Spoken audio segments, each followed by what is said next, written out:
Eskiler işte hani vefanın bir semt adı olmadığını göstermek lazım insanlara diye bunu söylemişler. Şimdi ahde vefa deyince insan önce Rabbine karşı vefalı olabilmeli. Ahd biliyorsunuz söz demektir.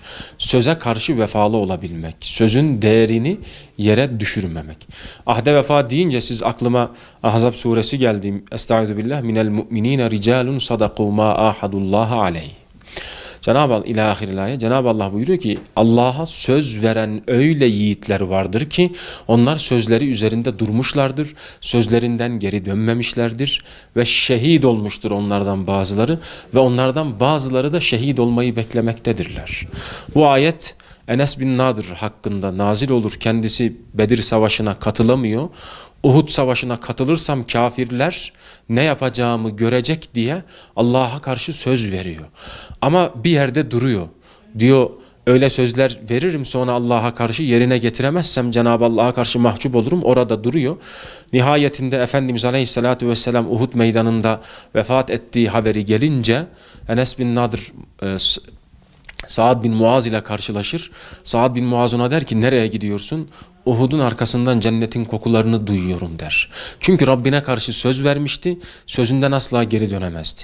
Nihayetinde savaş meydanında şehitler tespit edilirken bir kişi tespit edilemiyor. O kişi Enes bin Nadır'dır. Vücudunun muhtelif yerlerinde 70-80'den fazla darbe izi var, yara izi var. Bütün azaları kesilmiş. Kız kardeşi Rubey onun ayağındaki bir noktadan bir işaretten tanıyabiliyor ancak. Şimdi Enes bin Nadr'ın Rabbine vermiş olduğu karşı söz vardı. Bir de insanların birbirine karşı vermiş olduğu söz var. Bu isterse mümin olsun isterse kafir olsun değişmez. Hicretin 6. senesi Efendimiz Aleyhisselatü Vesselam umre yapmak için Hudeybiye'ye doğru hareket eder. Nihayetinde müşrikler Müslümanları Mekke'ye koymaz. Mekke'ye almazlar. Efendimiz onlarla bir antlaşma yapar. O antlaşma maddelerinden birisi şudur.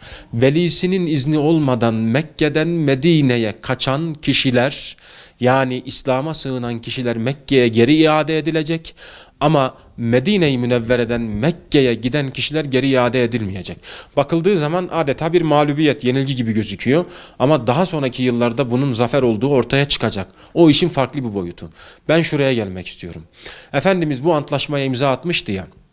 Antlaşmayı imzalayan müşriklerin temsilcisi Süheyl bin Amr'ın bir oğlu var. İsmi Ebu Cendel. Onun gibi olan yine Ebu Basir adında bir sahabi de var. Bunlar ailelerinden kaçarak Müslüman olmak istiyorlar. Medine'ye geliyorlar. Efendimiz'e sığınıyorlar. Geri gönderilmek istemiyorlar. Çünkü işkence edecek müşrikler ona. Efendimiz onlara şunu diyor. Ben onlarla bir antlaşma yaptım. Bu antlaşmayı, bu ahde vefayı bozamam diyor. Bakınız müşrik olsa bile, karşıdaki kafir olsa bile, Müslüman olmasa bile Efendimiz Aleyhisselatü Vesselam ahde vefanın ne demek olduğunu bize gösteriyor. Burada Efendimiz Aleyhisselatü Vesselam'ın müşrik dahi olsa nasıl vefalı olduğunu gösteriyor. Peki müşriye bu vefayı reva gören Hazreti Peygamber'in ümmetiysek bizim birbirimize karşı nasıl vefalı olmamız lazım?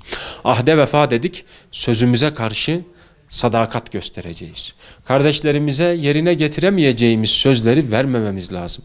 Ha elimizden geleni yaparız, o işi başaramayız, o işin ayrı tarafı. İnsanları çok da umuda sevk etmemek lazım. İşte hallederiz, yaparız ümitleriyle insanları aldatmamak lazım ve söz verdiğimiz zaman da o sözün yerine gelmesi için Enes bin Nadr misali Allah'a söz vermişti o. Elimizden gelen her şeyi de yapmamız gerekiyor. Bugün toplumda iki husus değindiniz.